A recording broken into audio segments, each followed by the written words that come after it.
What's up, guys? Welcome to Stanford with Ben. My name is Ben, obviously, and today I'm really excited because we have a really special guest in the show. It's one of my good friends. We've known each other for a couple months now, and let me give you this intro. He's a life and fitness coach. He has his own podcast, the Male Mind Podcast, that they talk about men and mental health and how to get better with men and everything. He's an athlete in bodybuilding. He's not at my level yet, but he's going to get there at some point. He's a TEDx speaker, husband. And also he runs a shoe business on e-commerce and online.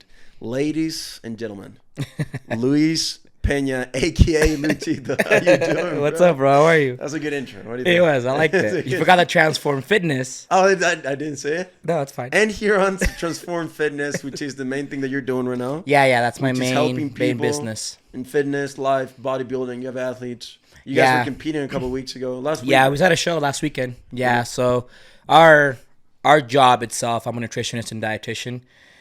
So we run one of the top PT gyms in Utah. So we have personal training, weight loss, weight gain, competing as well. So we have a lot of things that we offer as a company and also as a gym. That's my main actual job. And I do that every single day. I love it, and it's my passion. You interact with a lot of people, so it's really cool. Yeah, I meet people from all over the world, man. All over the country. It's really fulfilling, too, because you get to see people from point A to point B. You know? 100%. Yeah. And that's the cool thing about my job. It's like I get to see people from their worst to their best. That's awesome. You know, That's and awesome. the ones that actually finish their journey and finish their programming, you know, from day one, they wanted to change. Yeah. You know, and I'm the numbers guy. You know, I'm the accountability factor. You know, I'm the coach. But it all comes down to the actual person wanting to change. Yeah. That's great, brother. That's awesome. That's a great job. Yeah, thank you. And the cool thing is that it wasn't something that it was given to you or No. that it just came in life and somebody was like, or your parents were like, hey, we have a job for you or like something like that. Yeah. It was earned. And that's something that we're going to talk about because Lucho, I call him Lucho. That's kind of like my nickname to him. Yeah. Like, you're not from here. You're from Venezuela. I am. Born and raised. Yeah. And the main topic that we're going to discuss today is to give you guys perspective so you can realize how good it is here in the States, especially here in Utah, and give you some perspective because a lot of people, they want life to get better, and I'm totally with it.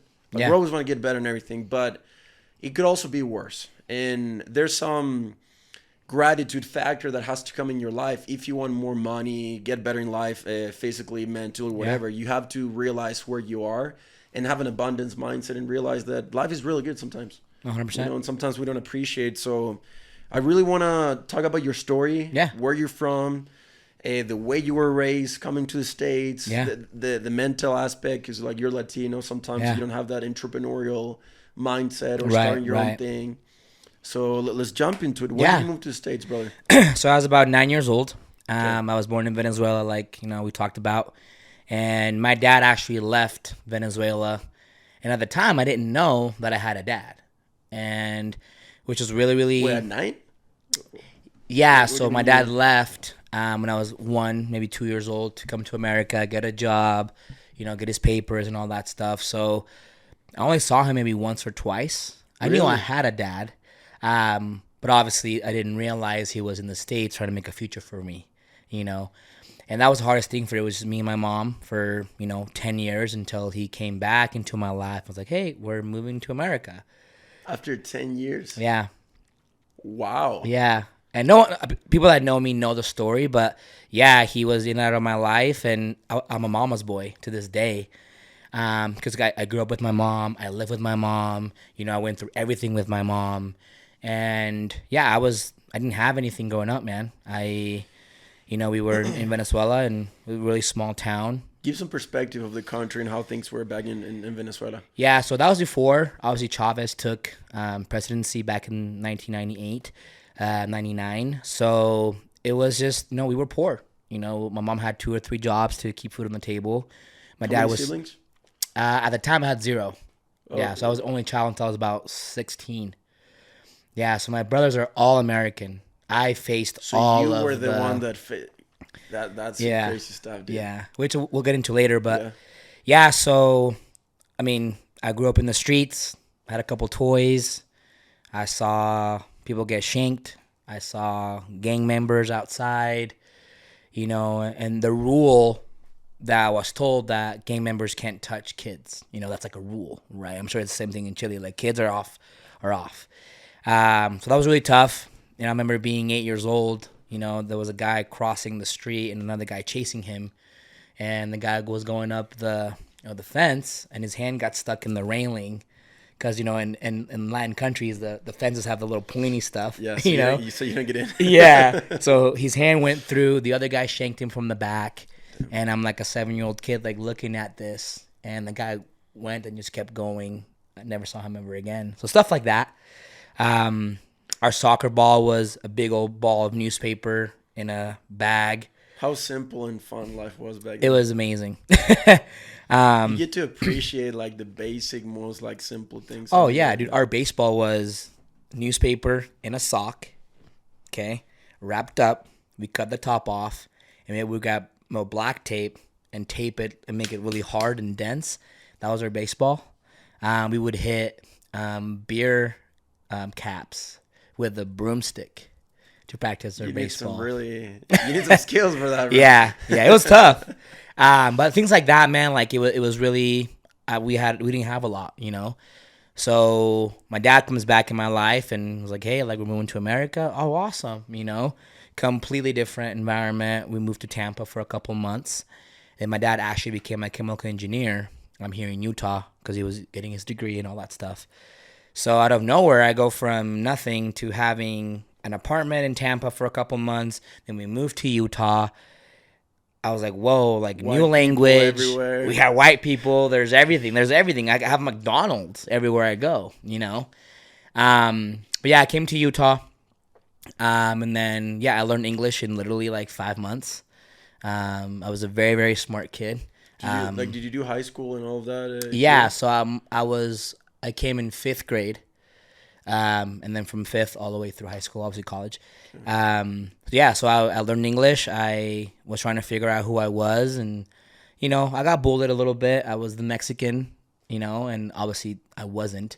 So that was new for me. I never really faced any racism or anything like that. I didn't know what LDS was or being Mormon was. That was never taught to me. I never went to church or Catholic church. You stand out pretty quick. Oh yeah, stood out pretty quick. Yeah, and back in the day, I mean, there was only maybe like 2 or 3 colored individuals in the schools, and I was one of them. A couple African kids that were also moved to America as well. But yeah, man, it was tough for a little bit. I wouldn't call it bullying. It was more like people just didn't know. There were kids too. And then I got into dance. So I danced for 11 years of my life. I got into baseball. I was like my mom's side and then like my dad's side. So I did baseball until obviously college. But yeah, man, in between that, I realized, I'm in America. I want to live the American dream. When did that kick in? I was probably 14. Did you see something? Did you read like a magazine, a newspaper, something? I saw my parents work their ass off. And I had no idea that my dad was gone for those 9 years of my life for him. So my dad was a dishwasher at an Italian restaurant. Here? In Tampa. Oh, in Tampa. And I had no idea of any of this. He was going through school, working at the restaurant, being a dishwasher, going through school. And my mom was just working those 3 jobs. And I was a little kid, So I came of age, I was 15. I was like, man, like, my dad actually didn't leave me. He was working so I could be in America and start my life. That's when it clicked, And I was like, man, like, this is crazy. Like, I honestly thought my dad had left me. In all reality, he was here working, getting the American dream started for them, but also me. So it was pretty. That's powerful, dude. Yeah, it was pretty crazy. So I was like, man, like, I need to make something out of this. So I put my head down. I was really good at dance. I was really good at baseball. My dad played pro baseball back in the day, so it was kind of embedded in our blood. Like, all we do is play baseball in Venezuela. But yeah, I started doing that, man, and I really loved it and enjoyed it. Obviously, my dad wanted me to play baseball, so I kind of stuck with that a little more. And I just wanted to be the best at everything because I know that I came from nothing. So I was honestly, from a younger age, I was like, you know what? Like, I'm going to kick some ass. Oh, so you always thought that way, though. It was not that you came here and then you got comfortable and be like, oh, this is cool, and you took for granted everything. Because I saw, and again, I went to Olympus High School. Everyone had Audis and BMWs. You went to what? Olympus High School, which is in Salt Lake. Is that a private school? Or no, but it's on the east side. They have money, Okay. you know, and actually that's where Cass went to as well. I met Cass in junior high and high school. But yeah, so I was like, man, like these guys have Audis, and I had a friend that had a Ferrari, like is that a Ferrari, like all this stuff. And I was only in the country maybe like what 5-6 years, so I was like, man, this is so weird, and I always felt out of place for that reason, because I never really saw life that way, you know. So I kind of just put my head down, man, and did what I could, and I was good in school. I was a great student. I was an introvert for sure. Nothing like I am now. I was very, very, you know, low voice. I was very introvert. I didn't talk a lot. I was an observer, right? And I saw my friends, you know, being in the church and then smoking and drinking on Friday and Saturday and then going to church on Sunday. So I was looking at these things. I'm like, man, like this isn't right. Like that doesn't fit me and what I want out of my life, right? And then I was playing baseball for some traveling teams. And then actually ended up going to Point Loma, which is a school in San Diego for baseball. I was only there for about 8 months. I was playing through pain, I had shoulder injuries. And at the time, this is where it gets tricky, I fell out of love with baseball. It was my dad's dream. It was my dad's passion. It wasn't mine. Yeah. You know? And I'm telling you guys right now, for the kids listening right now, is don't do things that your parents are wanting you to do. Do what you want to do for yourself and what feeds your passion. Don't you think that it's still like good when you're young, like follow some advice of what your parents are telling you until you figure Always, until you figure out what you want to do. That's good. A lot of people don't realize who they are until their 20s, right? But in the mix of that, be open. Communicate. Hey, Dad, I want to do this. Hey, Dad, I want to try this and explore. A lot of the times people get so stuck in their ways or how their parents want them to live, they lose sight of who they truly are because they think they should do this to make their parents happy. I mean, you just brought up a point with like the church and stuff. Like it happens a lot with like the culture because all these kids, their parents were really strict and like do this, go to church and do all this stuff that they never chose to do those things for themselves. 100%. And that's why they go to church and then they drink or they do this, but they do the opposite and they 100%. Lead like two lives. Like just be authentic, just be real, just do what you want to do. Exactly. Just own it. You know, and a lot of young kids, they struggle with that. They do. Because they don't want to stand out. They don't want to be different. They want to fit in. They want to do what everybody else is doing. Yeah, they want to be cool. You know, that's the right word. Yeah. And it happens to this day. I feel like I have a lot of clients that go through the exact same thing and they talk to me. I tell them the exact same thing. Hey, man, like figure out what you want to do. What's your passion? What are you good at? What's your skill set? Right? Because I went through the exact same thing. So after I came back to Utah, I started working at T-Mobile. I went back to the U as well. And yeah, it was cool because I started in the technology world. You know, it was 2010. Long time ago. And the cool thing is that I saw the evolution of marketing and cell phones and the iPhone and, you know, the Galaxy One. That's how old I am. But I remember the Galaxy One too, right? With the Avatar movie. So, yeah, I became a manager at T-Mobile. Then I became a district manager at T-Mobile as well. So this is where it gets tricky. So after I came back and I went back to a corporate job, that's when I gained all my weight. Right, I was managing people. I was 24 years old, making honestly 6 figures at the time, and it was crazy, right? And that was just me continuing that same mindset of American dream, American dream, American dream. So be someone. You never like got distracted or anything? Never. I would say after. Here's the good part. But yeah, the biggest thing for me was definitely just kind of, you know, wanting to be the best at everything, but I got blinded by the money. You know, I had a lot of money now. I was 24. Okay. My ego went super high, but my health was completely in the back burner. Did you get like fat or something? I did. So I was about 250 pounds. 250? Yeah. But how tall are you? Like I'm 5'7".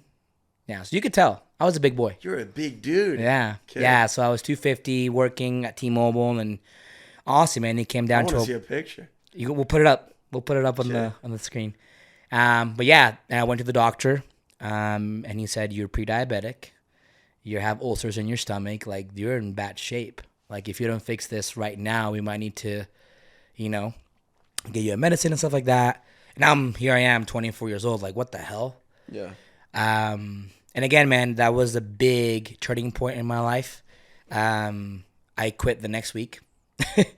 I'm really good with money. I'm really good. I'm very well with finances. So I had a lot of money saved up, and then I actually didn't have a job for a couple months. I started training. I found my first trainer. Just working out, getting what it is. You're single this time, right?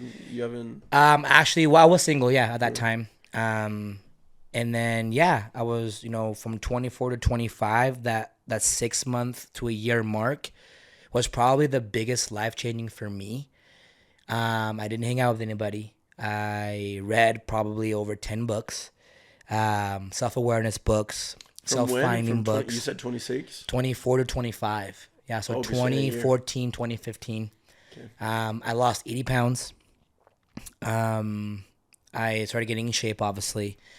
I hired my first bodybuilding coach, and I was already down a lot of weight. So by obviously adding a bodybuilding coach, that gave me the advantage, right, to get a little bit better, to get a little bit leaner, to understand bodybuilding. It was actually a friend, his name is Blake, who got me into bodybuilding. I was like, we should do a show together. And he already had competed. And I was like, what? Like, I've never even imagined doing this, right? But I still had the grit. I still had the same exact mentality I've had for so long that honestly, I could do whatever the hell I want. That's so cool of developing the discipline, the resilience, the grit, and the mental toughness and all these things, because they stay with you. Like 100%. It's part of who you are. You can lose everything, but rebuild everything in a couple months. Literally. You can choose whatever you want and know you're going to win because you still have yourself. Like that, I don't understand people when they don't invest in themselves or read books or work in themselves financially or mentally or physically or spiritually, because you're the most valuable asset that 100%. You have. If you lose everything, dude, nobody helps you out, you still have you. You still have you. You still have your brain. Your heart, your values. Yeah. And that's what's crazy, man. That full year, I made a completely 360 transformation because all I did was work on myself. My heart. My heart. My heart and my legs. My head, my heart, my hands, everything that I could. So that's when Transform came about and if you look at our tagline, it's mind, body, health, and lifestyle. You help about, we were just talking, you help about what, 350 a week? 300 about 100, patients, clients a week. But I have a total about 300, 350 clients. You've transformed hundreds of lives. Thousands of lives. Younger, older. Every age group, man. Different aspects of life. And fitness, mind, probably spiritually, everything. Yeah. Financially, I would guess, because if you change your mind, you change your finances. It all ties in together. And that's where I view myself and Transform came out, because I literally transformed my whole life, right? And man, I did my first show, and I knew at that moment, I could really help people. I really want to help people. I really want to help people lose weight and become better, because I completely went from 0 to 100 very fast. I think that's a great point, because that realization came to your life after you helped yourself. And then you realize, dude, if I can change, I can help other people change. Yeah. And to add on to that, I found my passion because I sat down with myself and I said, okay, Lou, what am I really good at? I'm a great salesman, right? I communicate really well with people. You're pretty handsome. I'm good looking. Yeah, beautiful eyes. The eyes help a lot, I'm pretty sure. And I think for me was sitting down and really asking myself, how can I change the world by helping other people? Literally, ask yourself this question. What can I do to change the world by being in the service of others? That's from Jay Shetty. It was a video from years ago. And to this day, I still use that line. I am in the service of others to help change the world. Dude, it's funny that you're saying this, because this is something I'm always preaching about, service and everything. And we were talking a couple minutes ago that most young kids and everybody, they want to be cool, sound cool, look cool, dress cool, and everything, social media and all this stuff. But they don't understand that, like, helping people, being a nice person, having values, investing in yourself, not doing what everybody else is doing, that's cool. Yeah, 100%. Like, what you do, like, I think that's so cool. And you're like, I'm pretty sure a lot of people that, like, look up to you and everything, consider you as a role model. But they look up to you because you help them in their lives. 100%. You've added so much value to them. And that's the thing, is you want to be able to add value to people, hold them accountable, show them the ways because you've done it. Yeah, and that's my other point, that a lot of young kids, especially right now, dude, everybody has an opinion about something. Yeah. Everybody's an expert about something. Everybody's going to tell you social media what to do and stuff like that. But you got to have results. You have to have credibility. If you haven't done anything in your life to prove that you can do that, how the hell are you going to help somebody else? So I think the main thing that the upcoming generation, just young people, should do, is invest in yourself. Yeah. Whatever that looks like in your life. Yeah. You have 4 areas in your life: financially, physically, spiritually, and mentally. Invest in those areas.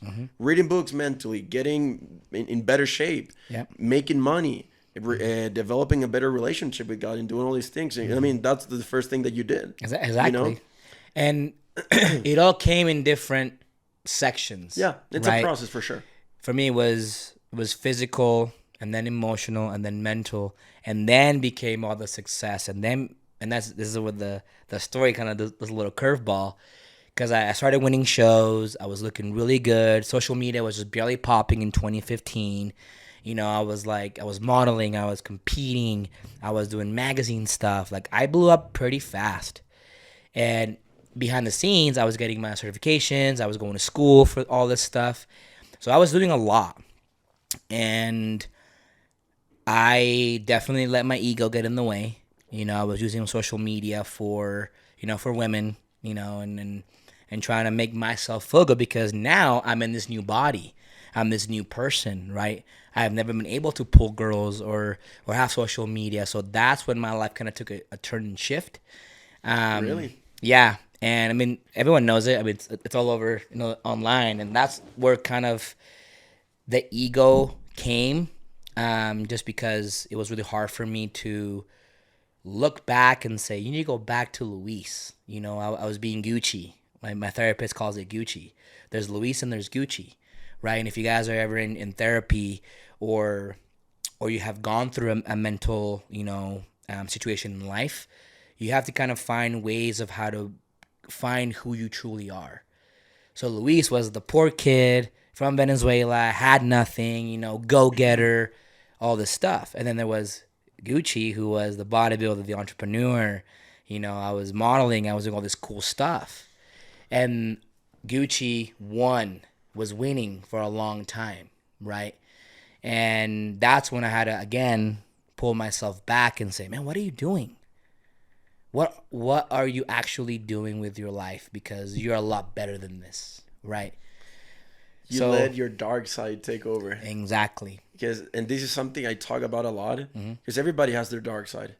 In my case, I call him Petch, because that's my mom's last name, and it's like my competitive, aggressive, dominant dude. I'm gonna cut your throat. I don't give a crap. Yeah. Like my base mode.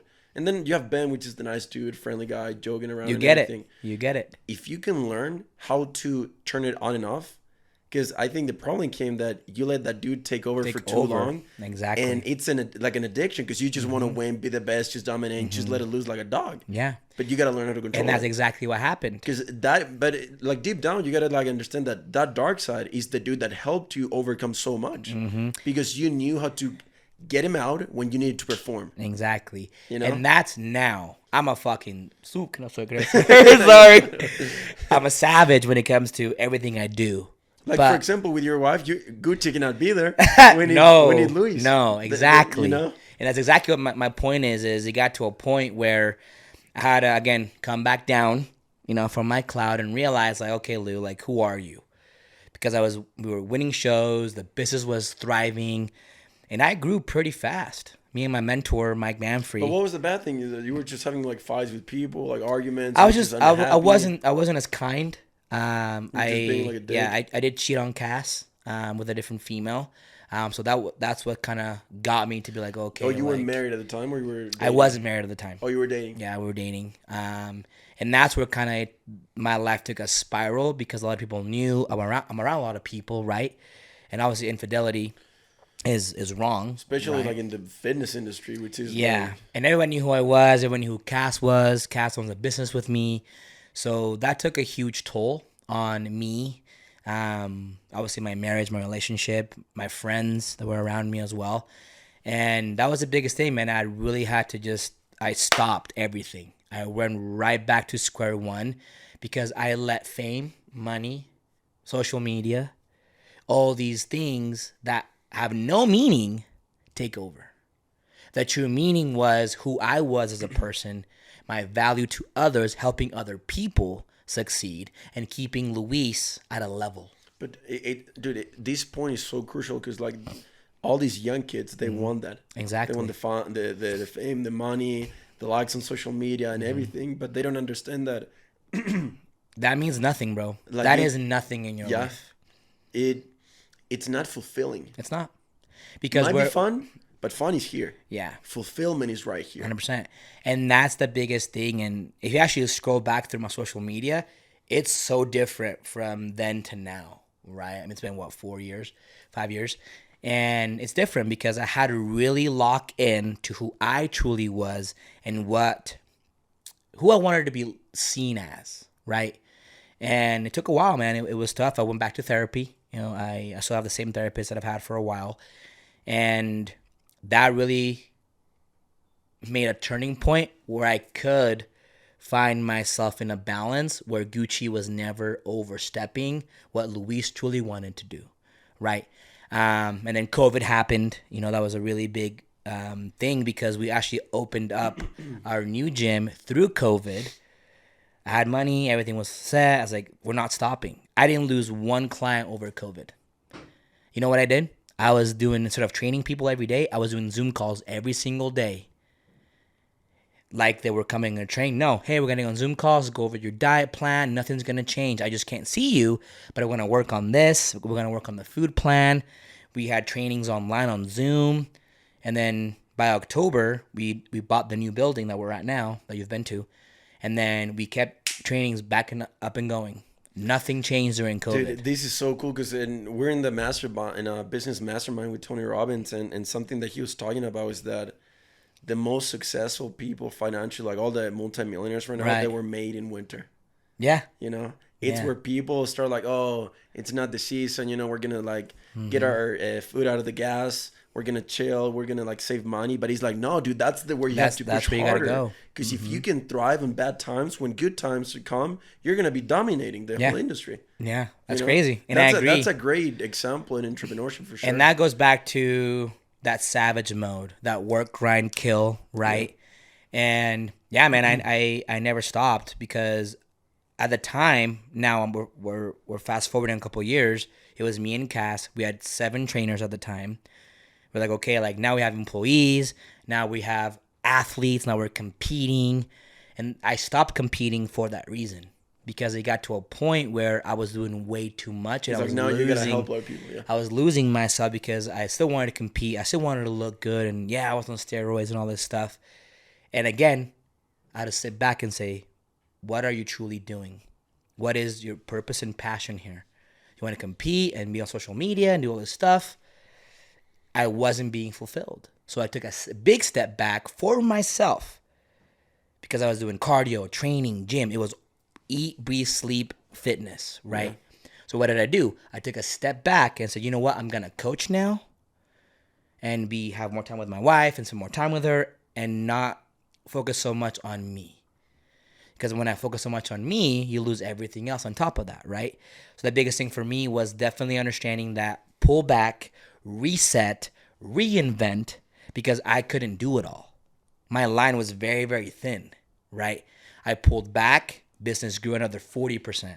Because now I had more time to mentor, do podcast. And that's where you get your true fulfillment. Exactly. And see, in every couple years, I've changed for the better for that reason, because I have to take a step back, reinvent, recharge, whatever word you want to use, for that reason. Because we all get caught up in this moment of fame and likes and oh my gosh, I look good now. Take a step back. You have to be able to sit down with yourself and ask yourself those tough questions. Who am I? What am I doing? Where am I going? What's my purpose? Like, where am I going to be in the next 5 years? You know, not with anybody else around, just by yourself, here and here. That's awesome that you figured that out, dude. Because like I truly believe that knowing your purpose is the most important thing you can know. Like knowledge about yourself, because like you can work and do all these things, but if you don't know where you're going in life, like what's the point of even working? Yeah. Like if you want to build a house, you have to build a strong foundation. 100%. You have to have a vision of what type of house you want to build. If you want to get on the road and start driving, you got to put in the GPS where you at and where you want to go. A lot of the upcoming generation, because like they want to be cool and all this stuff and hang out with their friends, they do so much, but they don't even know why they're doing it. They're going to school and you're like, okay, why are you going to school? Oh, because I gotta They don't know. You don't know, you know? So it's like, that's why I'm always like so much like preaching about purpose and everything. Because if you can figure it out when you're young, bro, you're set up for the rest of your life. 100%. And then one thing I have realized in the generation from 18 to 25, because I coach Do you work with a lot of them? I do. They want everything like this. They want to have a Lambo. They want to have a body. They want to make millions. They want to be TikTok stars. They want to do all this stuff. I'm like, hey, slow down. Where do you think that problem comes? Everything we see nowadays. I can go up on TikTok and see a 19-year-old kid with 1 million likes and he's getting paid a lot of money. So do you think it's social media? Oh, yeah. 100%. What's your take on social media? Do you like it, not liking it? Pros and cons? I have made over $1 million from this phone. From a device. It's good and bad. Because you have a supercomputer in your hand. I can work from home, in the air, on the ground, in China, wherever. If you could choose in person, social media. In person, for sure. That's why I still do in-person training. I maybe have, 40, 50 people online. I think even in business, dude, like there's nothing that compares to the in-person stuff. And that's why we're still because it one creates of the top loyalty, gyms. the word of mouth. Like the foundation on your business is so strong that you like people can't compete against you. And then if you add social media and technology and everything else to increase what you already have, you're set up for success. And that's why we have the following that we have, the culture that we have at the gym. People see everything, but we invite people to come to the gym. We invite people to talk to us in Zoom call. Why is that you've never invited me to the gym though? Whatever. I said, come work. I texted you last week. I was like, hey, let's get you on a plan. That is very true. But you didn't. You were like, hey, dude, you're looking kind of fat. I know. I said, let's get you shredded. But yeah, it definitely comes down to you guys need to take a step back and honestly ask yourself those questions, man. I don't think a lot of these kids ask because they want to follow what everybody else is doing. They want to follow what their idol is doing on social media, whatever. You guys don't know what you're truly good at until you actually try and ask yourself. I have so many kids that ask me for a job. And I'm like, well, you don't have any skill to be a trainer, right? You have to go to school for this. You having people's health in your hands. You know, you have to be personable. You have to be able to talk to people. You have to be able to understand macros, nutrition, everything. I think that's a huge thing. Honestly, I love this thing. Yeah. It has brought me a lot of connections, friendships, opportunities. But if I could live a life that we don't have a phone, social media, I would take that 100%. 100%. I think social media has done way more damage to the generation of young kids right now than the benefits that you can think about. Well, listen to this. Especially of what you're talking about, the skills-wise, because they're here the entire time with technology. So when and they're not wanting to find out what they're good at. When they go to real life and they're like, oh, dude, how can I work with you? What do you have to bring? Like, what value do you have? Can you train somebody? Can you change someone's life? Do you know how to like build a plan? Like do all these? No, you don't. Like get out of here. Like you don't have any like opportunity in real life because you've always been here. And I see it all the time, like at restaurants. I see it all the time with families or on their phones. Bro, it's sad. You go to eat and like their couples are like in the phones the entire time. And that's the thing. There's no face-to-face communication. There's no one-on-one communication. There's no actually healthy, deep conversations within ourselves and with other people. People are afraid to seek out for help. I've had 4 mentors in my life in the past 12 years. Why? Because You follow someone that has already done it.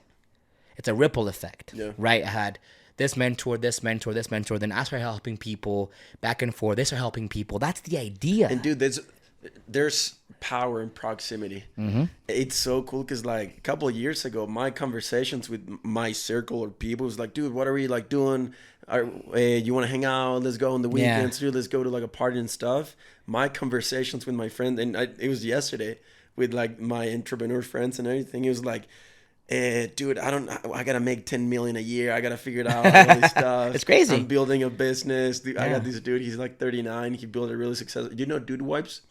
Oh yeah. Okay, it's the similar company. It's called Clean Freak. So it's for growing and guys, amazing company. They've been growing a lot, and he's like that energy, dude, is so contagious and he's so cool. Where you put yourself around people that are winners. Yeah. I'm telling you this right now. If you guys as friend group is not talking about investing or business or becoming smarter or books or making more money, you're in the wrong group. But no, I think I would say that even before that, you have to change first. Exactly. You will attract who you are. 100%. The first thing that you did when you started investing in whatever was within yourself, you created separation from the average human being. I had to, because I didn't want to fall back. Yeah, and then those people, like the quality people, came because they recognized that you were a quality person. Actually, I found those quality people because I didn't want to be like the average person. Yeah. You know? And guys, there's so many opportunities out there. Again, going back to social media, you can DM any mentor, any person that you actually like, and some of them might respond to you. I was like, yeah, come in. Obviously, you got to find the right people to be around. But if you want to be good at something, if you want to find out if you're really good at technology or IT, go find that. Go reach out to someone that's doing it. Because you won't never know if you're actually good at it if you don't freaking try. Most people don't want to try. They want to be stuck in the 9 to 5, work at Crumble or whatever, go to school, and then that's it. And I would say that they're not just not willing to try, but they're also scared to sacrifice certain things. Yeah. For example, if you ask me, like, I don't have a social life at all. Yeah. Like, I gave up on my dating life like a couple months ago, actually a couple weeks ago, because I realized I want to go full throttle in building what I want, and I want to give all my attention, energy, and money and time to the things that I want. And and he's like, I'm cool with it, even though it's kind of uncomfortable. But he's like, I'm cool with it. Well, get this. In my 20s, all I did was build the empire. It's creative. It's building time. It's building time. Yeah. Now I'm 33. I don't have to work if I don't need to. I still work a lot of hours, P.S. You know this. But I'm still available. I'm still there. I'm still at the gym. I'm still training clients. I don't really have to anymore. But I love what I do so much that I'm around people all the time. I'm teaching everybody else how to do it and have the life that I've created the last 10 years. And that's the idea. Because all my circle of friends, obviously, are successful. Like, Tony, I have Mike, I have B. Holmes. Obviously, Cass is a great trainer. She's very successful in her training. And I also married her. And that was the biggest thing. I also found a partner that was into the exact same things as me and wanted to make the empire with me. How did you find that, dude? Because I think that's so hard to find. It's crazy. It's all. I wouldn't say hard. It was a lot easier back in 2015. Yeah, I mean, I'm kind of like venting right now, but like it's one of the reasons why I give it up, and I'm like, okay, I'm not even gonna like think about it. Yeah. I'm just gonna think of like the financial and like all your goals that I have. Is because like I go out and I'm like, honestly, you want to know the truth? She's like, I can't relate to anybody. Yeah. And I'm not willing to sacrifice my standards or anything for anything less of what I know I've earned. 100%. And I'm gonna get. I think for me, and this is gonna sound kind of crazy, but if you guys are listening and you get what I'm saying, I think the universe has energy, frequency, vibrations, and I speak very nicely to myself. That's one thing that I'm really good at. I will never talk myself down, ever. Even if I'm in the shitter, even if I'm feeling exhausted and tired, I tell myself, let's go, get up, you gotta do what you gotta do. Because I have a lot of responsibilities also, a lot of people that, live because of me, ideally. I work at the clients, trainers, all that stuff. And the one thing for me, man, I honestly asked the universe for Cass at this point. I need someone that's going to hold me down, that's going to change, that's going to add religion into my life, that spiritual setting. That came after the building process. right? It was Or about during? 2 years after the building process. Okay. Yeah, so 2015, 2016, started hanging out, and started working for me. And then honestly, it just kind of just grew That's together. awesome. She brought her clients. We got mine. We had our first location that we were at in Murray. That's a great partnership. That's so Yeah. cool. And then again, she played soccer. She did a lot of amazing things with women. She's a women empowerment coach as well. So that's the cool thing is we added both of those two lifestyles into one. And I remember this. Obviously, she won't get mad, but I remember we were already together. We were in a little apartment because we used to live in a little apartment in Riverton, right? We were trying to build everything, save money. We're living this new life together. She was LDS, moved into my house. I was like, hey, I need to live with you. I am not in the church. I don't know what you guys do or whatever. So she actually like broke that rule because she truly loved me, and then we moved in together, which was a big no-no in the church. Yeah. And I was like, oh man, like this girl must like really love me. So we did that, and I remember she was coaching at Judge, coaching soccer. She was making like $100 a month, like just doing it for fun. She had a couple clients, and at that time, I was already making again 6 figures doing coaching. And I'll never forget this moment. I said, hey, listen, we need to have a talk. He goes, yeah, of course. I was like, listen, I'm making double what you're making. You're a great person. You're a great trainer. You have great skill sets. You are so amazing at what you do. You are literally a light in people's lives. I have 2 options for you. You either stay at home and do what you're doing. We have kids right now. Number 2, you help me build the empire. I'll give you a week. Okay. I gave her a week. I was like, all right, honey, it's Friday. It was a Friday. I was like, what do you think? Like, what do you want to do? Because I was ready to work and have her stay home with the kids, like whatever, right? I was like, I want to help you build the empire. Like, all right, full send. So we got into our old gym. From 30 clients, 50, 60, 100. We had trainers. That was the biggest push for me. Now I got to take care of myself and her and the business because now I have a bigger agenda now, right? That's beautiful, bro. Yeah. That's awesome. And for me, it was always getting her up to my level. One, financially, yes, but don't think of the money. Think of her success. Where I want her to be right there with me. You guys are growing together. That's a true partnership. Mm-hmm. And for me, like when you talk about dating or whatever, that's what it is. You guys are a team for good. You guys have a purpose together. You're helping people together. I think that's the most cool, like the most beautiful thing in the world. And nowadays it sucks because we have options. What do you mean? Think about it. You can go on social media and you can talk to 5 different girls.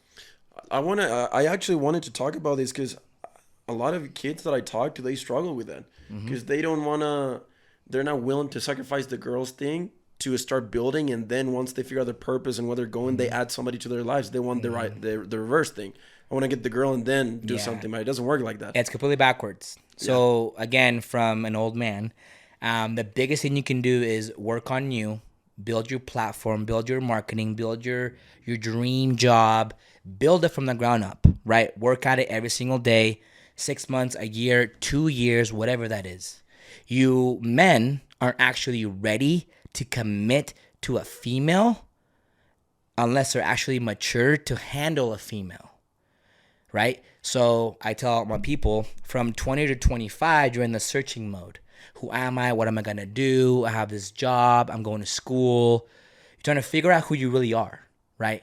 From 25, 26 to about 29, you've made it. You've done with school, right? You've created a business probably, right? You have good friends. You guys are mature and older, and you're seeking that balance with someone. I think from like 25 to 30 is like a really good age to get It's married. a good age, and that's a perfect age for you to add someone into your life, right? So what do you think of getting married young, like the culture here, like all these young kids that are listening, getting married, or like the girlfriend, and everything? What do you think of Honestly, I would your say take? wait. Okay. Wait. And this is coming from the LDS family who brought in the Catholic guy, and we were dating for like 5 years, 6 years before we even got married, you know? And that's what's crazy is that we built all of this, and then we got married, and then we traveled, and then we were traveling all over the place. I think the relationships makes way more sense, and he's more stable, has a better foundation because there's things going on before you guys met each other. Well, if you guys look at the facts, you guys can look it up in the LDS religion or here in Utah, divorce rates are super high. It's sad, dude. I look at like people that I know that are like 20, 21. And they're getting divorced already. They're getting married, and I'm like, congrats, but like you're gonna struggle, dude. Yeah. Because you don't know who you are. You're well, that's the thing. You don't know where you're going in life. They don't know who they are, but they don't know who they are. And how are you gonna commit with somebody if you don't have your stuff figured out on your own? And I'm not saying that you gotta like make a certain amount of money. It's not even a financial thing. Yeah. Because you can be dead broke, but have all these skills and everything figured out, and jump in a relationship and build something with someone. Right. I'm all for it. But like, there's so much that you got to figure out on your own about you before you even get to know somebody else. Yeah. And take this with a grain of salt for you men out there. There's some exceptions for sure. Oh, 100%. There's a lot of people that make stuff. happy and they do a great job. Or at least that's what they say and portray it socially. They portray it. We're happy. No, you're not. It's true, bro. It's true.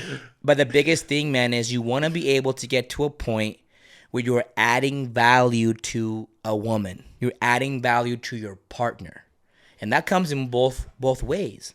There's a lot of females out there that have nothing to show for, that have no value to them. Can you cook? Can you clean? Are you fit? Are you mentally healthy? Do you what know are you who bringing you to are? the table? Yeah. What are you bringing to the table? Because your pretty face is not gonna get me through hell. Like when we gotta pay the bills, when we're struggling and like. I don't want to curse. Like, things get hard. Like, just if you're cute, that's not enough, bro. Yeah.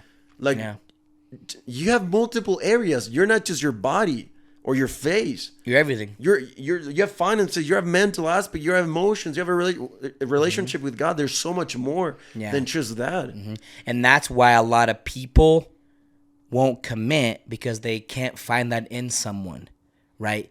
And that goes to males too. You guys need to actually figure out who the hell you are before you add someone's life, traumas, past, family, all this stuff. Yeah.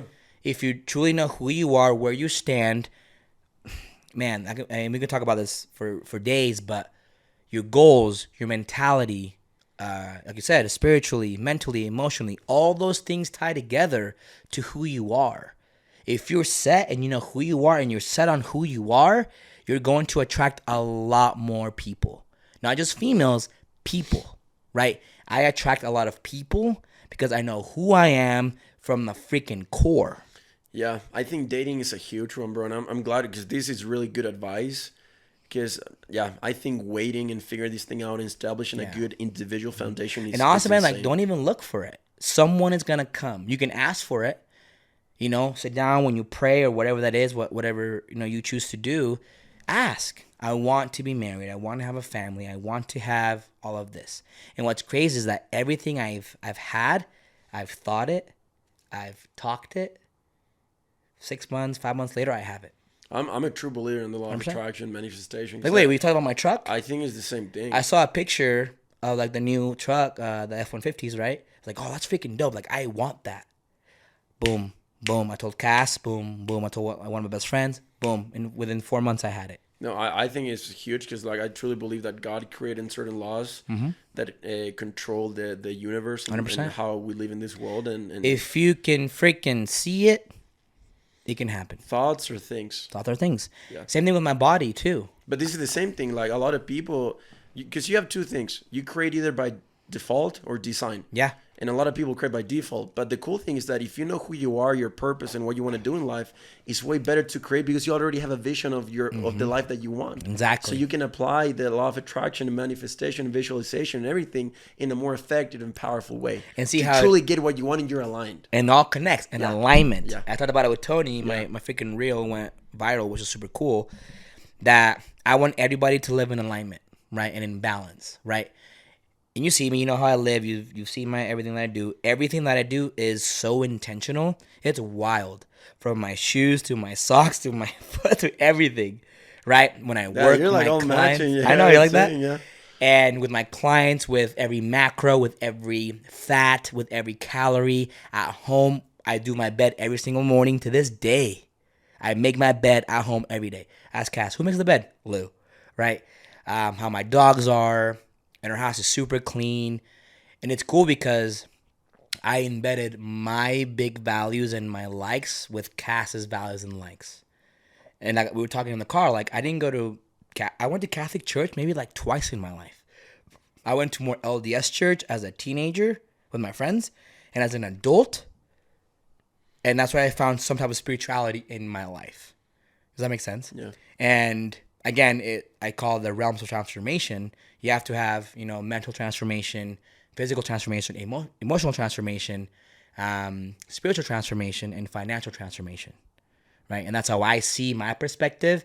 You have to slowly win on all of those. Once you have those 5 things down, you're a winner. But it takes time, consistently, books, podcasts, finding people, understanding, going to school, listening. There's so much free information out there. Yeah. It is wild. I see 20 new people that want to come in a week, and all of them could have found everything I told them on Google. But we're too lazy to figure that out for ourselves because we have to seek out someone else to do it for us, right? Moving forward of the dating life and everything, which I think a lot of people are going to get a lot of value from what you said. Yeah. I want to talk about your childhood. Yeah. Because you were the only child until you were 16. Yeah. Not being with your dad for 10 years, did that create any issues as you as 1,000,000%. Because I want to talk about that too, because like I feel like I'm the same way. I have a great relationship with my mom, but I've always wanted my dad's approval. I remember I was talking with my best friend yesterday because we used to play soccer every Wednesday night at Sick. 8 p.m. at my house in Chile. And it was like 6v6 and stuff. And I started playing since I was like really, really young. And I remember being like, let's say like 9, 10, or 12, whatever. And I would always play on my dad's team. And my parents were married for 32 years. Now they're finally getting divorced because it's a mess. But like, my dad would go off on me because we would lose, or I'm just a kid playing with like 20 or 30-year-olds, and like let's say I'm an 11-year-old kid, and like this 30-year-old would like pass me and stuff and score, and my dad would get annoyed, like curse me out and all this stuff because he wanted to win. And I'm like, but I would start crying, be like, Dad, I don't know, like all this stuff, and then I would leave home. Would leave the soccer field, would like go home crying to my mom and stuff. And I get what he was trying to teach me, but this is the thing that I always say. You cannot have high expectations without high love. And you cannot have high love without high expectations. 100%. That's the magic formula. Because he had high expectations with me, but he never showed me love. And something that I still ask until this day is like, I talk to my mom and I'm like, I don't know if he actually cares about me. Yeah. And I had to come to the realization that to be like, I don't think my dad loves me. Right. Because there's a lot of things that he's done that I don't think that's the case. And I still struggle with that. Like I saw him like a couple months ago because he came here, and he was so weird. Cause like, and now I'm cool with it. Like I'm way better mentally. Yeah, you've matured from it. Yeah, for sure. But like you sat down with yourself and thought it through. Yeah. It's not your fault. But he's the same dude. Like probably worse. But I'm like, I like seeing my dad. He's getting older, and I'm like just like thinking on my own. I'm like, dude, I've always wanted a best friend. Yeah. I've always wanted like a dad-son relationship, talking with everything. And don't get me wrong, I'm really grateful for that bad example, because now I know everything that I don't want to do. 100%. And all the things that I should do. And that is a lesson for you. But still, like, it still gets under my skin. So how was your experience with it? So, yeah, it was hard. He was very, very strict, very, very in-your-face type of dad. I was an introvert. I was very low. I was more feminine when I was growing up. I was dance, and he got super mad at me when I didn't do baseball correctly. Same exact thing. Yeah. He had such a high standard for me, and I think my dad wanted to live his dream out through me. But did you have a good relationship at least with him in communication? It didn't happen until I was about 26. Oh, okay. Because he competed. I coached him to compete, and we were the first son and dad to compete together in a men's physique show. This is like 2016, I think. That's when I got all my following, because we were on KSL, we were on the news and the radio. KSL did a whole story for me, which is super cool. So before that, how was the relationship with honestly, man, like I was on my own for a while. I I think my father has said, like, I'm proud of you maybe twice in my 30s. Because now he sees everything that I've done and built. But before he... For that, no. How'd you deal with it? How did it affect you mentally? It got to a point where I said, you know what? This isn't my fault. Because how he grew up, how he was, that's not on me. So a lot of times you question, like, what am I doing wrong kind of thing? Yes and no. But my mom just said, that's just dad. You keep doing what you're doing. And because you would talk about him to your mom. My mom knew. And that's the biggest thing for me, man. I had hate for him. But as I got old, we never talked. We never talked about women, or sex, or anything like that. It was always my mom. She was like the information giver, right? And he was there as a coach. Honestly, he wasn't actually my dad, Yeah. And that was hard for me because, again, I wanted that relationship, and that's where I was just kind of a lone wolf. So this tattoo right here, a big old wolf, that's just me being a lone wolf for literally half my life, And I wouldn't be the person I am without fighting those battles and going through that, because I'm good. I'm okay with being by myself and doing things on my own. Like, that self-made literally came from just me, like, just wanting to live this life and the vision that I had for myself. I didn't have anybody else or Cass or my team or my employees in that vision. I had to go figure it out for myself. Yeah. But I asked the right questions and I met the right people because I put myself in that position. My dad wasn't going to do it for me. I'm talking about this because I feel like there's a lot of people, young kids, that there's no relationship with, like, dads or anything. So what I did, I finally sat down with my father and said, hey, this is how I felt for... When I was about 26. It was right before we competed. And like, why did you give him a chance, though? He's my father. And I knew he loved me. But remember, people show love differently. So your father shows love differently than other people. Yeah, but I get it. But, like, dude, I'm talking about basic things. Like, it doesn't matter. He was raised differently. He saw things differently. His life was different. Remember, parents can only do so much. Are you the first child? I'm the fifth one. The fifth one? Yeah. So he knew how to take care of kids. But this is the thing. You can say the same thing about Nami. Like, oh, my dad was this, so I'm not gonna show love because my dad never. Like, no, you can. You're not dealing with your dad's trauma anymore. But I wanted to be better than that. Yeah, but, like, that's what I'm saying. Like, I get, like, because I had to do with the same thing with my dad. I understand him, but I'm never gonna justify him. Because I could say the same thing. Because his dad was an alcoholic and would beat the living crap out of his wife when he was a kid. And he would beat the crap out of him too when he was a kid. They were, like, extremely poor. And that's why I understand the way he is. But I could say the same thing. Oh, poor me. I have daddy issues. I'm going to be like this. No, I'm like, no, it ends with me, bro. Yeah. I don't want my kids to carry, like, to have to deal with that. 100%. So, like. And you know how you fix that? You give him a call and you vent to him. Oh, dude, I've done it multiple times. You done it? Yeah. Well, then it's on him. Yeah. And if he doesn't want to change, you can't teach an old dog new tricks, bro. Yeah.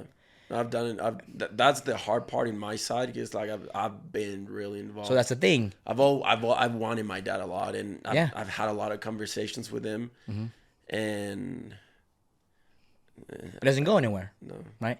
So I just stopped trying because I got to the point that I'm like, you know what, God and me, He knows that I did literally everything and beyond, but it came to a point that it was affecting me too much. Yeah. And that's a problem, man. And I just had to accept it of what it is. Yeah. So you got to a point, I'll tell you this, and this is a factor for anybody.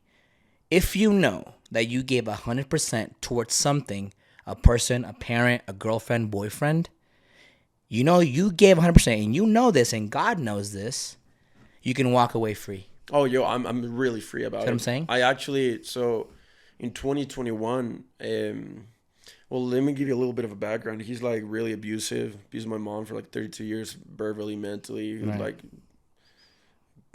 it was a lot. There's a lot. Kicked the crap out of my brothers when they were younger. Right. There are a lot of fights. A lot of, like, depression and, like, suicidal things in my life came from my relationship with him. And there's a lot. A lot of, like, stuff like that. But I remember in 2021, Father's Day, it was a Sunday, and we were at church, and they were talking about forgiveness and Father's Day. You know? Okay. Like, it was, like, the same day. and they were showing this video about like forgiving like relationships and talking about dads and family, and like it kind of hit me, and I was like, damn, I'm gonna have to have that conversation with my dad today. You know? Did you have it? Yeah. So I'm like bawling, I'm like talking, like raising my hands in the class and talking and just crying because I'm like, I feel that I need to because I haven't, like, it still bothers me, like it's still there, you know. I haven't been able to let go yet at that time. So I FaceTime him. He didn't answer. So I call him again the next day. And we're FaceTiming. And I'm like, hey, Dad, happy Father's Day. Hope you have a great day and everything. And then I'm like, and also I want to let you know that I love you. And I don't have anything against you. Like, I forgive you from everything you've done. And I want to let you know that regardless of what's happened, you're always going to be my dad. And I'm always going to be your son. And I forgive you. You know, and you can count on me and everything, because he doesn't have a relationship with any of my siblings. None of them. Wow. And we're 6. None of them. And there's a lot of, like, there's way more trauma there. Right. So I was like, and I love you and all this stuff. And he looked at me and faced me. He's like, yeah, you know what? One day you're going to understand in my point of view. And, like, he basically didn't give a crap. And I'm like, okay, have a great day. Love you. And I just hang out and I just started bawling. Yeah. But I learned a huge thing that day. That it's easy to forgive people that want to change, but I didn't know I was capable of forgiving people that did not want to change. And that freed me so much, and I was able to learn so much about myself, especially with my dad, because there was a lot of times that he never showed up in my life, like ever. Like I see some friends like that their dads are like going to games and doing all this. They might like made mistakes before, and like my friends would crucify. And I had a conversation with one of my friends about this, because his dad was like this. Like, he messed up in the relationship, in his marriage. But, dude, he was there for every single thing for his son. Yeah. Money-wise, games, everything. He gave everything to his son. And my friend still, like, had, like, feelings towards him, like, bad feelings. So I grabbed him one day. I'm like, bro, he loves you. Yeah, he's there. Showing up every day. Up. Like, okay, he made a mistake. I get it. But, dude, his fruits are there. Yeah. And I told my story, dude, my dad, there's no fruits. So, like, at least you can, like... Yeah. He's showing up. It's like still, you know. So it was a hard thing for sure, but like, dude, it freed me. Yeah, and that's amazing. And once you can be able to let go, and I think letting go is one of the biggest wins in life, and that can be with your ex, with a partner, with business, and just letting go of things is gonna be a lot, because we do tend to hold a lot of things in. It just eats and eats and eats, and then that shows in your body, and the stress, your body, your stress, mental, your weight, all that stuff. How you show up for other people. But the biggest win out of that, man, is, you said it yourself, is now you know the lessons that it taught you, but also how to be a better person and not follow the steps of your father. And you're already doing it, so I'm applauding you right now, because it takes a lot. And I've been there too, and I was able to talk to my father, and he's older now. He's in almost his 60s. So again, his perspective changed. Also, we have my 2 little brothers, completely different than me. Did you have that conversation with him when you guys started competing together? Yeah, I was. Did you bring it up, or he brought it up? I told him, I was like, hey, this is where we're at. This is how I felt for so long. And he goes, no, thank you. I appreciate you for talking to me. He just like, expressed everything. Everything. And my dad changed a lot when my abuela died. Your grandma. And he changed a lot. His mom. Yeah, because he didn't have his visa when she died. Couldn't go see my grandma, and it was really hard on him. So I think that was another big, like, okay, like, I only have my kids. I only have a wake-up call. Yeah, and some people need that. Passed away. He's the same dude. And then my mom had cancer, almost passed away. Same dude. Yeah. And my little brother has tumors all of his body. Could have passed away multiple times, and still the same dude. Yeah. And some people will never change. But that's the thing, man. If you truly want to change, you can. That's the biggest thing. But I can change, at least. You can change. And you can set the new standard for your family, your kids, your future, by not following and replaying the same scenarios that you saw growing up. Because one of the things that, I mean, you know, this show is especially for young kids and the upcoming generation. And I think a lot of their problems come because parents are not doing their jobs. Right. You know, they're not having the hard conversations. They're not truly showing up in their kids' life and like talking about things that truly matter, and like building a meaningful relationship and the high expectations and everything we're talking about. So like, dude, if you're a kid like out there, whatever, and like your dad or your mom are not showing up, know that you can show up. You can be the kid in your family that you can change your whole family tree. And that's being the one. Yeah. There's a book by Ed Milet called The One, and The he Power talks of One about More, I think it is. Power One More, yeah. And he talks about being the one that sets the center for the family, being the one that's succeeded, being the one that's kind, being the one that's powerful, being the one that leads the way for the generation in their family upcoming, right? And I mean, that's what I've also tried to do. My brothers are very, very good kids, and they've seen my growth. And my brothers both play baseball. One of them is the top in the nation. And again, is that the one I met the other day? Yeah. And that's the biggest thing, man. It's setting up success for the future. And setting the standard, dude. And I think we need that right now. Yeah. The world's so messed up, and the upcoming generation, they can be that person, they can be that leader, they can be that role model for others. Even though if you don't have it in your life, it's fine because you can become that. 100%. So that's beautiful, bro. Yeah, bro. That's beautiful. Yeah. Dude, the last thing I want to talk about is what would be two things I actually want to talk about. Because in this show, it's everything about winning. What's your definition of winning in your life? Winning? Yeah. Ooh, I like that. Winning to me is doing something that you win or lose at, and you still feel good about you doing it. So it's like kind of like doing your best. Doing your best. Okay. Example for me was every show. I didn't win every show. I got better at every show. I still won. I got better and better and better as a coach, as a husband, as an athlete, as a bodybuilder, as a shoe salesman, as a life coach. I am winning every day because I'm allowing myself to be better. I'm fearless. I will jump out of a plane right now. Let's go do it. You know what I'm saying? And that's the biggest trait that I have is I have no fear. And everything that I do, I win because I'm intentional with it. But win or lose, I'm still providing a win for me because I tried.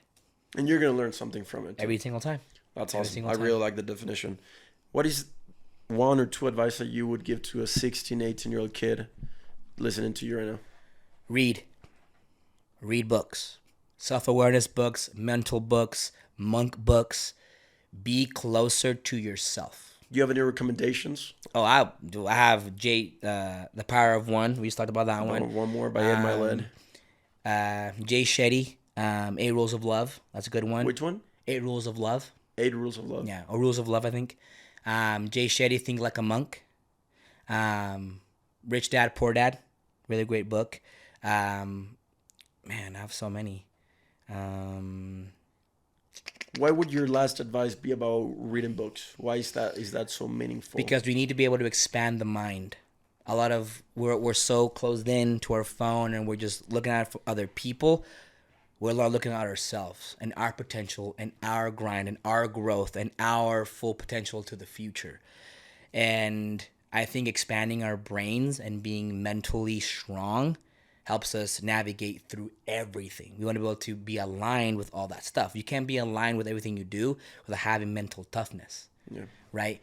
And obviously, depending on who you want to be and what you want to do, I think the biggest advice is honestly find out who you truly are.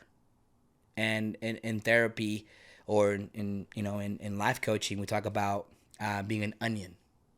An onion has thousands of layers. We are onions, right? From the day we were born to this day, we've created an onion, right? But we never fully actually get to the core because we're not actually taking the time to peel every single layer of this onion to get to the core, our soul, our heart, our being. And I'm so passionate about this because I've done it. I figured out everything in my life that I have now by sticking to that. And yes, I have troubles and I get sad and I get mad and angry. It's going to happen. I'm human, right? But I always center myself and go back to, okay, Luis, where are we at? What are we doing? What are we going to change? What are we going to do? What happened? By myself, no one else around me. No wife, no kids, no dogs, nothing. It's just me by myself. Yeah. Spending time alone will be your best friend. Dude, I appreciate you coming to the show. course, I know bro. it's a special day for you today. Yeah. But I appreciate you taking the time.